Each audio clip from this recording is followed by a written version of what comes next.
HarperCollins presents An Irish Nature Year by Jane Powers. Read by Aoife Mcmahon.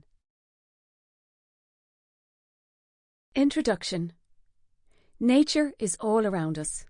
We don't have to be walking in the countryside or wandering along a beach. It is there, even in the built-up corners of cities. It is in the ivy-leaved toadflax tumbling from a wall crevice, in the chatter of house sparrows sheltering in a neglected hedge, in the clouds of ants appearing mysteriously on a still summer afternoon. Nature is a constant friend, but so omnipresent that we often forget to admire it and be thankful for its existence. In these daily notes, I have attempted to give a quick reminder of what is happening in the natural world. Some of the observations relate to creatures and plants that are on our doorsteps, some that are farther afield, and some that even share our living quarters.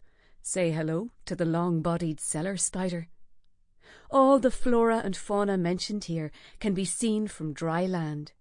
You don't need any special equipment to view it, but if you can get your hands on a magnifying glass and a pair of binoculars, you will see closer, deeper, farther. Ireland, although it is a relatively small island, has an endlessly interesting flora and fauna. Our climate, with its abundant moisture and lack of extreme temperatures, favours plant growth in every month of the year, so there is always something noteworthy going on in nature. Migrant birds from colder regions visit in winter, confident that our shorelines will give them sustenance through the chilly months. Our western coast abuts the Atlantic Ocean, where nature is at its wildest and most magnificent. Whales can be seen from the headlands, as can basking sharks, the gentle giants of the fish world.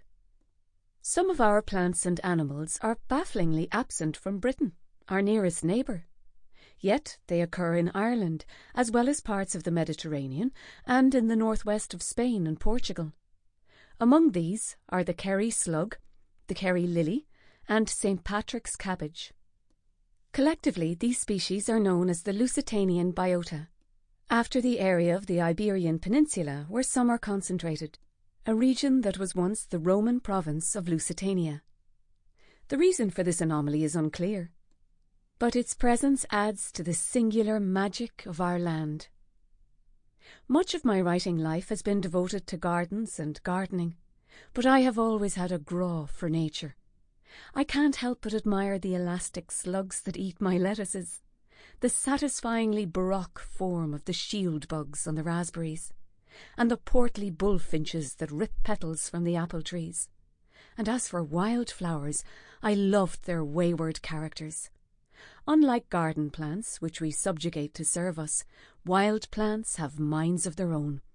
They do no one's bidding, and they go exactly where they want, which is always the best place for their particular needs and attributes. If we want to see them and understand them, we must go and visit them on their own terms. For this reason, I will happily go on my knees in a damp bog to commune with the flowers of an orchid or saxifrage. Wild plants mean different things to different people. Our ancestors variously worshipped them, feared them, told stories about them. They collected them to eat, to flavour food and drink, to use as dyes, as tools, as textiles. They made remedies for themselves and their animals.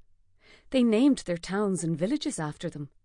Holly, Cullen in Irish, gives us Glen Cullen in Dublin and Moycullen in Galway, while birch, Bay, gives us Glen Bay in Kerry and Ballybay in Monaghan. Other place names commemorate bramble, heather and oak, to mention just 3 species. Plants themselves have many vernacular names, each specific to an area. Foxglove has at least 24 names in English, including fairy thimbles and dead man's fingers, and around the same number in Irish. Among them, the simply descriptive Lus Mór, great herb, as in a very large plant. We have fewer animal species in Ireland than many other regions, but we have some that are special.